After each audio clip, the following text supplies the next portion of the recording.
The wind howled against the windows as rain lashed the little blue house at the corner of Oak Ridge and Fifth. The sky cracked with thunder, and the old power lines flickered with every gust.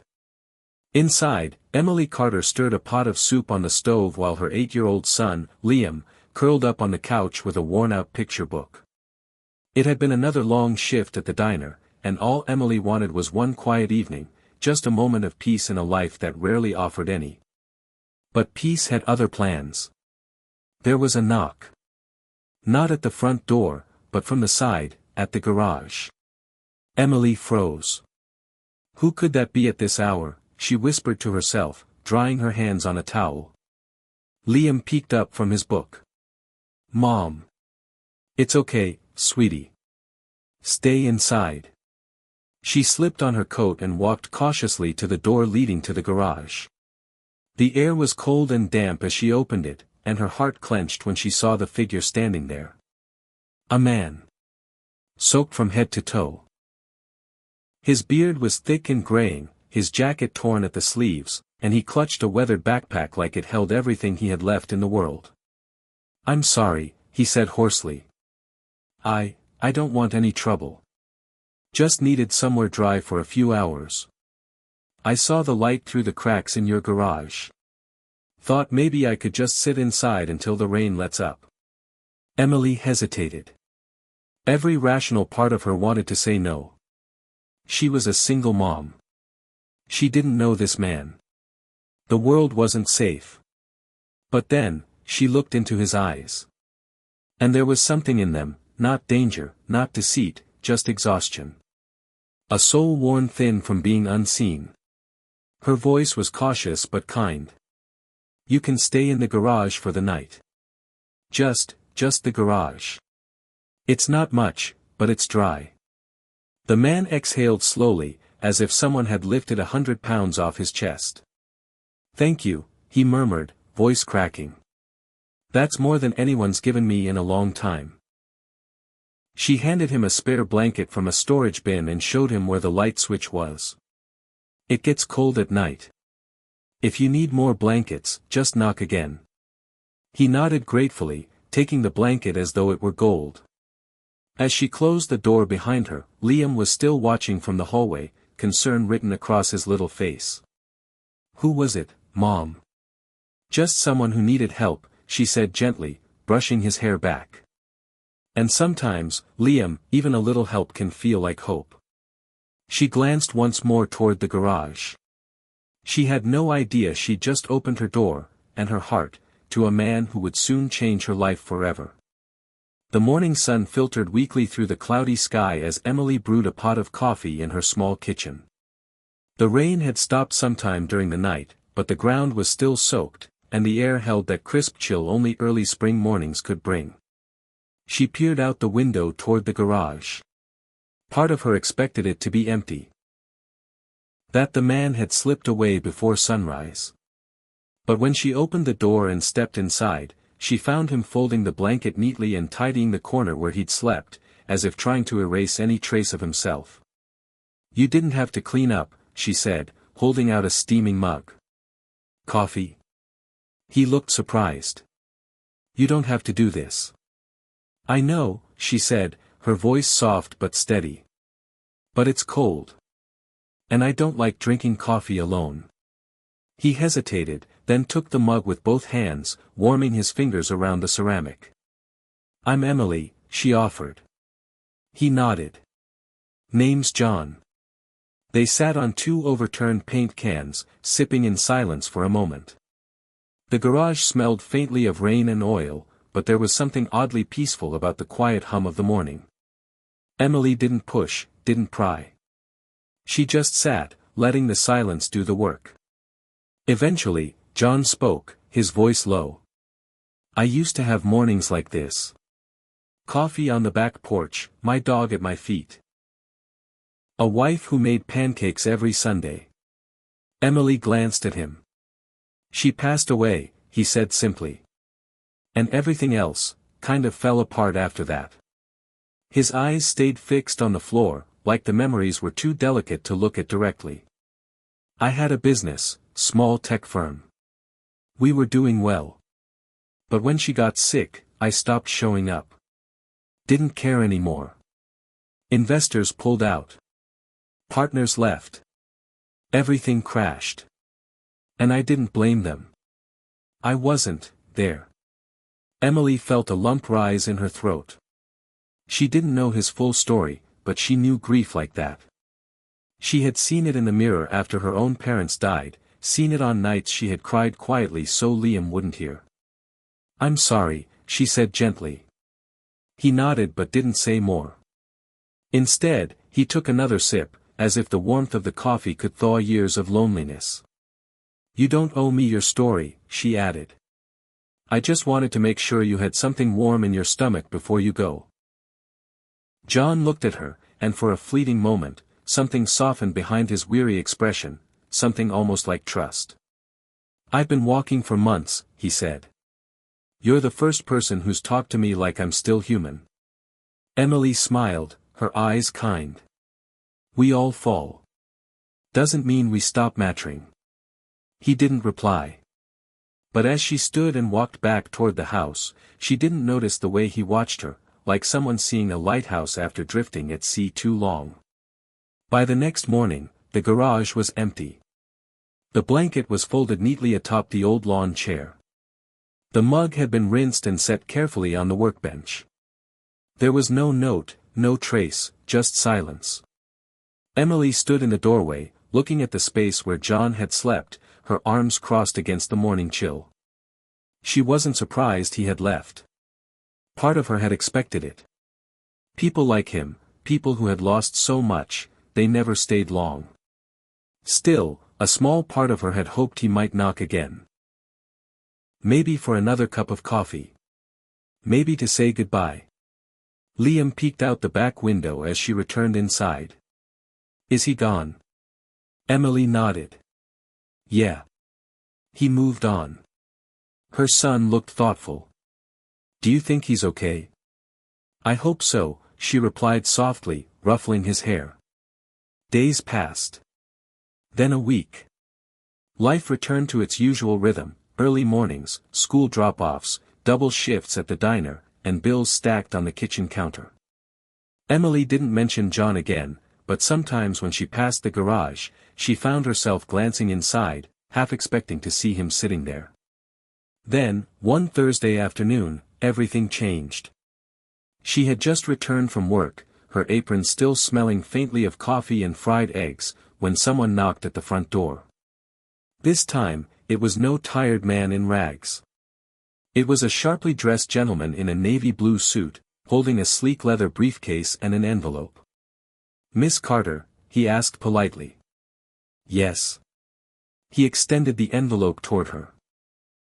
"I was asked to deliver this to you. From Mr. Jonathan Hale." The name meant nothing to her. She hesitated. "I think you've got the wrong person." "I don't believe so," the man said with a warm smile. "Mr. Hale insisted it go to the woman who let him sleep in her garage." Emily froze. She took the envelope with trembling hands and opened it slowly. Inside was a thick sheet of elegant stationery. The handwriting was neat, almost formal. "Dear Emily.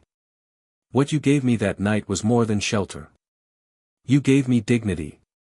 In a world that had forgotten my name, you reminded me I was still a person. You didn't ask who I was or what I had. You only saw someone who needed help, and you gave it freely. No strings. No judgment. I've spent the last year searching for people like you. People who care without being watched. Who give without expecting anything in return. Because of your kindness, I want to offer you something I think you've more than earned." Inside the envelope was something else, a check. Emily's heart stuttered when she saw the number.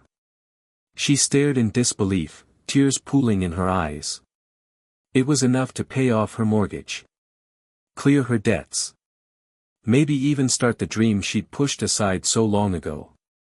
She sat down, the letter shaking in her hands. The man in her garage was no ordinary stranger. He was a millionaire. And he hadn't forgotten her. Emily sat at the kitchen table, the letter open in front of her, the check still untouched. Her fingers trembled as she reread the signature at the bottom, Jonathan Hale. It rang a bell now. She grabbed her phone, curiosity overtaking her shock, and searched the name. The screen lit up with articles, interviews, and headlines.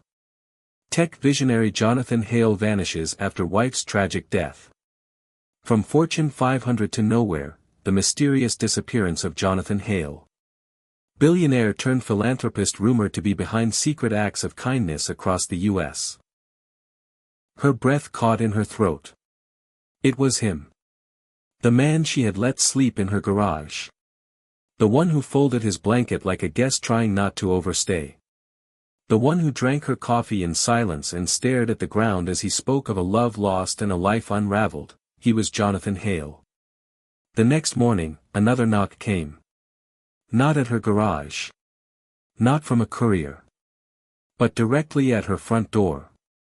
She opened it slowly to find him standing there, clean-shaven, in a crisp shirt and tailored jacket.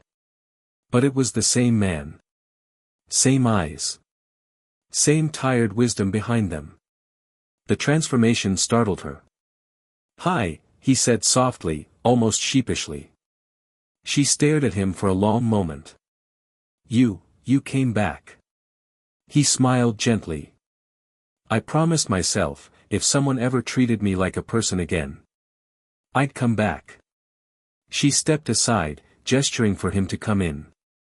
They sat at the same table where she'd cried the night before, the check still lying where she had left it. "You didn't have to do all this," she said quietly. "Yes, I did," he replied. "I've spent a long time with people who only saw what I could offer. Power. Wealth. Status. You were the first to see nothing but a person who needed help. You reminded me of who I was before all this." He reached into his coat and pulled out a folder. "I'm launching something new," he continued. "A foundation. Real grassroots change. And I want someone like you to run one of the first local outreach centers. You've lived what I've only studied. You've felt the struggle. The kindness you gave without hesitation, that's what the world needs more of." Emily blinked, unsure if she was dreaming. "You want me to run something?" "I want you to build what you already are," he said. "A safe place. A light in the storm." Her eyes welled again, not from the offer, not from the money, but from something deeper. Recognition. Validation. For once, someone saw her not as a tired waitress or a struggling mom, but as a woman with the power to change lives. A woman who already had. She nodded, too overcome to speak. Jonathan leaned back, smiling. "Let's turn that garage into something more." 6 months later, the old garage on Oak Ridge and Fifth looked nothing like it used to. Where there were once cobwebs and creaky shelves, now stood bright walls painted with warm earth tones. A welcome mat sat outside the new glass door, etched with the words, "You are safe here." Inside, soft lights glowed over donated couches, sleeping cots with cozy blankets, and a bookshelf filled with children's stories. The scent of fresh-baked bread from a nearby bakery drifted in every morning. Emily stood at the entrance, her hand resting on the newly placed sign that read, "The Lighthouse, a community shelter for women and children." It wasn't just a name. It was what the space had become, a beacon. Beside her stood Jonathan Hale, no longer in disguise, but still humble as ever. He watched quietly as the first guests were escorted in, a mother with 2 kids, a pregnant teenager, an elderly woman whose eyes brimmed with tears at the sight of a clean bed and warm food. Liam tugged on his mom's hand, looking up at her proudly. "You built this, Mom." She smiled down at him, her heart swelling. "We built this." Reporters had come. A local news crew was interviewing people outside. One young journalist, notebook in hand, turned to Emily and asked, "Why did you help him that night? When you didn't know who he was?" Emily looked toward the garage, remembering that rain-soaked evening. She thought about how tired John had looked, how quietly he had asked for nothing but a dry place to sit. And how, in that one moment, everything had begun to change. "I didn't see a millionaire," she said softly. "I saw a man who needed kindness. And I gave what I could, a blanket, a little warmth, a place to rest. I didn't do it to change the world. I did it because I knew what it felt like to be invisible." The reporter lowered her pen, visibly moved. Emily continued, "This shelter, it's not about charity. It's about dignity. About reminding people that they still matter. That someone sees them." Jonathan placed a hand on her shoulder. "And because you saw me, I remembered how to see others again." As the sun dipped low in the sky, painting the clouds in gold and lavender, more guests trickled in, each one greeted not with questions, but with warmth.